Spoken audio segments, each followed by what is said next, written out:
Eu não vou negar que sou louco por você. Eita, nós, hein? Essa é uma homenagem à minha querida esposa Mel e meu amor, eu te amo. Pessoal, também quero começar essa aula mandando aí um forte abraço, um abraço carinhoso a todos os meus alunos e ex-alunos, pessoal do Colégio Ateneu, sede Itaperi, sede Messejana, um abraço a todos.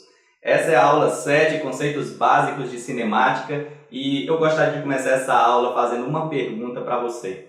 Lembre-se de um objeto que é seu, mas que não está com você no momento. Onde está esse objeto? E aí, lembrou? Talvez antes de lembrar onde está o objeto, você lembrou de um outro objeto. Por exemplo, quando você pensa em localizar as chaves do carro, talvez você lembre da mesa. Ah, puxa vida, a chave está em cima da mesa. Talvez quando tua mãe te pergunta, menino, onde é que está a toalha? E aí você lembra logo da cama. Puxa vida, e deixei em cima da cama. Você já parou para pensar que toda vida que você precisa localizar um objeto, você precisa localizar um corpo, você lembra de um outro objeto ou de um outro corpo? Esse outro objeto e esse outro corpo que servem para localizar, nós chamamos na física de referencial. Exatamente, o referencial é um ponto, é um corpo, é um objeto ou é um sistema de coordenadas que servem para localizar um outro corpo, um outro objeto.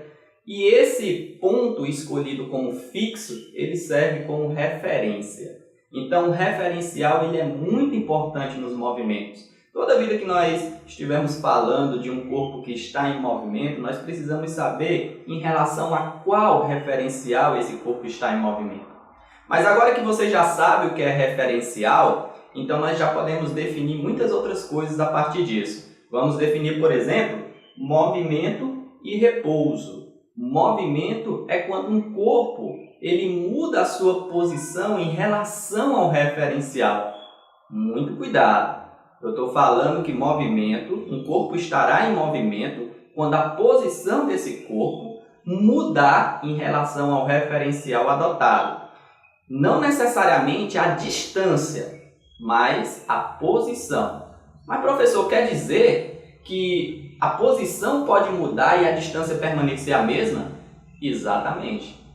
Lembre-se, por exemplo, do movimento circular uniforme. Imagine que você está andando em círculos e bem no centro desse círculo tem uma árvore. Ora, a todo instante a sua posição em relação à árvore está mudando, mas a distância em relação à árvore permanece sempre a mesma. É o raio do círculo, não é? Então, nesse caso, é um exemplo de a posição mudando constantemente, enquanto que a distância não muda.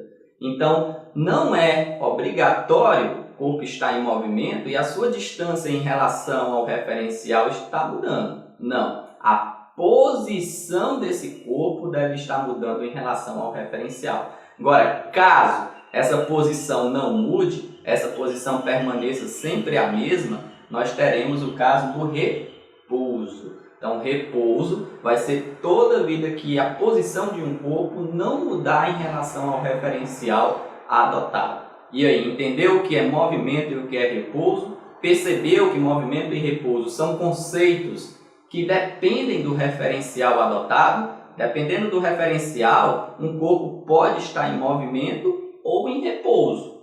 Exatamente. Vou fazer aqui 3 perguntas para você e você vai responder sim ou não. Não é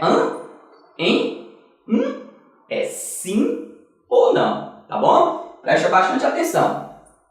Aqui nós temos 2 corpos, um corpo vermelho, lápis vermelho, pincel vermelho e um pincel preto. Pergunta: o pincel vermelho está em movimento em relação ao pincel preto? Sim ou não? Muito bem, você respondeu correto. Agora, outra pergunta. O pincel preto está em movimento em relação ao pincel vermelho? Sim ou não? Você respondeu correto de novo, sim. Agora vamos lá. O pincel preto está em movimento em relação ao pincel vermelho? Sim ou não? Agora você vacilou, não foi? Talvez você tenha feito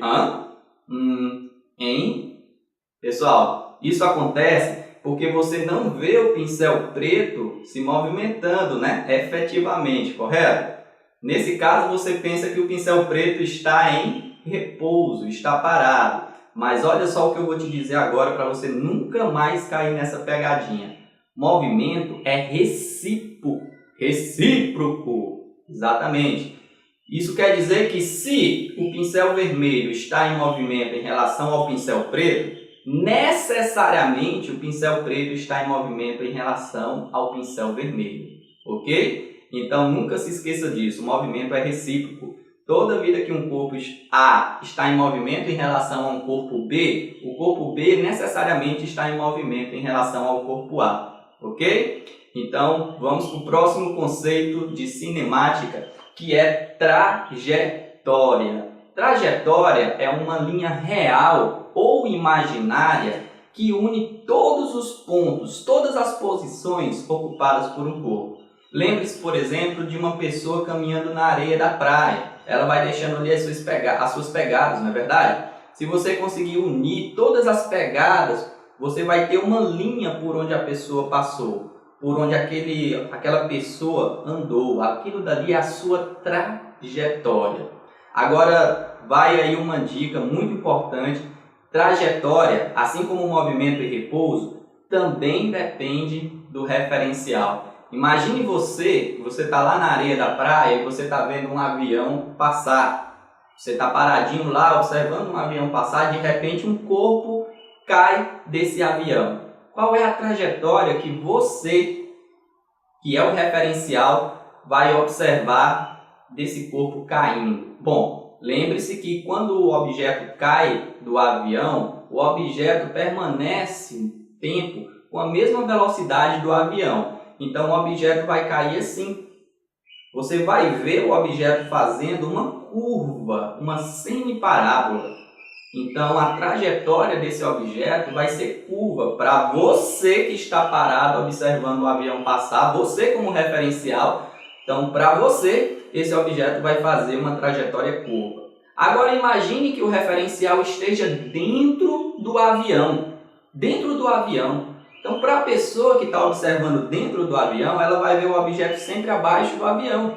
Então, ela vai ver o objeto caindo sempre abaixo do avião. Ou seja, ela vai ver o objeto fazer uma trajetória retilínea. Então, observe, perceba. Trajetória é um conceito que depende do referencial adotado. O mesmo corpo pode ter duas trajetórias diferentes, dependendo de quem está observando, dependendo de qual é o referencial adotado. Ok?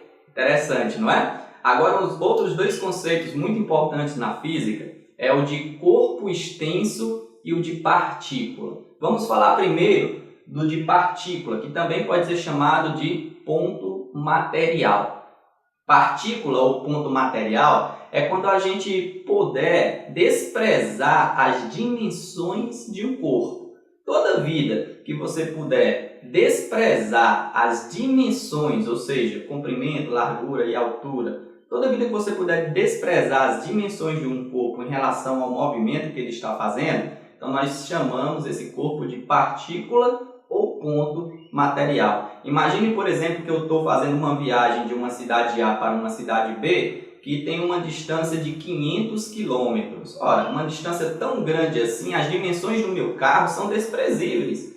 Por que eu vou considerar as dimensões, o comprimento do meu carro em relação a uma distância de 500 km? Então, nesse caso, nessa situação, eu posso considerar o carro como sendo um ponto material ou uma partícula. As dimensões dele podem ser, nesse caso, desprezíveis. Agora imagine que eu chegue à cidade B e preciso fazer uma baliza. Dessa vez eu não posso desconsiderar o tamanho do meu carro. Eu não posso desconsiderar o tamanho da vaga. Então, nesse caso, esse carro é um corpo extenso. Eu preciso considerar as dimensões do carro. Entendeu? Às vezes, o mesmo objeto, o mesmo corpo, pode ser um ponto material, uma partícula, ou ele pode ser um corpo extenso. Depende do referencial, da situação em que se encontra esse corpo. Tranquilo isso, pessoal? Então, partícula é todo corpo cujas dimensões podem ser desprezadas ou desprezíveis em relação ao movimento desse corpo. E corpo extenso são todos aqueles corpos cujas dimensões precisam ser levadas em consideração. Temos mais dois conceitos importantes: deslocamento e também espaço percorrido. Muito cuidado! É muito comum que os alunos confundam esses dois conceitos. Deslocamento com espaço percorrido. Não é a mesma coisa. Então, qual é a diferença entre deslocamento e espaço percorrido? Deslocamento é o tamanho entre dois pontos. O deslocamento só leva em consideração o ponto final e o ponto inicial. É o tamanho da reta que une dois pontos. Já o espaço percorrido é o espaço efetivamente percorrido, é o tamanho da trajetória por onde esse corpo passou. Para a gente entender melhor, vou dar um exemplo aqui, tá bom? Então, olha só. Imagine que eu esteja nesse ponto inicial e eu dei um passinho para frente, 2 passinhos para frente, 3 passinhos para frente e 1 passinho para trás. Pergunta: qual foi o deslocamento? Olha só, eu dei 3 passos para frente e 1 passo para trás. Então, eu me desloquei 2 passos. Tranquilo? Ponto inicial, ponto final. Eu me desloquei 2 passos. Agora, qual foi o tamanho do espaço percorrido pelo corpo? O deslocamento foi 2 passos. 3 passos para frente, 1 passo para trás. E o espaço percorrido pelo corpo? 3 passos para frente e 1 passo para trás. Eu percorri 4 passos. Entendeu? Percorri 4 passos.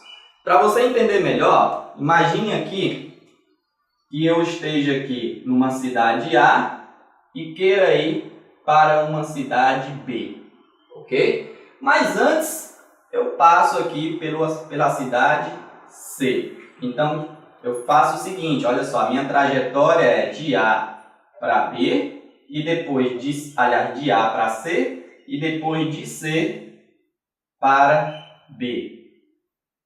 Então, se eu perguntar para você qual foi o espaço percorrido, você vai ter que somar a distância de A até C com a distância de C até B. Esse é o espaço efetivamente percorrido, o tamanho da trajetória percorrida pelo corpo. Agora, se eu perguntar para você qual foi o deslocamento, então basta que você subtraia a posição final menos a posição inicial, ou seja, o deslocamento vai ser o tamanho da linha reta entre esses dois pontos. Então vai ser apenas essa medida de A até B, porque no deslocamento só importa o ponto final e o ponto inicial do movimento. Já o espaço efetivamente percorrido é o tamanho da trajetória. Nós vamos estudar mais sobre isso quando estivermos falando de velocidade vetorial, velocidade escalar. Quando falarmos lá sobre os vetores, nós vamos estudar mais esse assunto, ok? Vou finalizar a aula por aqui, mas antes eu gostaria de deixar uma mensagem com você. Pessoal, sonhos não têm pernas, mas você tem. Então corra atrás dos seus sonhos. Se o seu sonho envolver, por algum motivo, estudar física para passar em qualquer outro vestibular, então saiba que eu estou aqui para te ajudar. Bons estudos e até a próxima aula.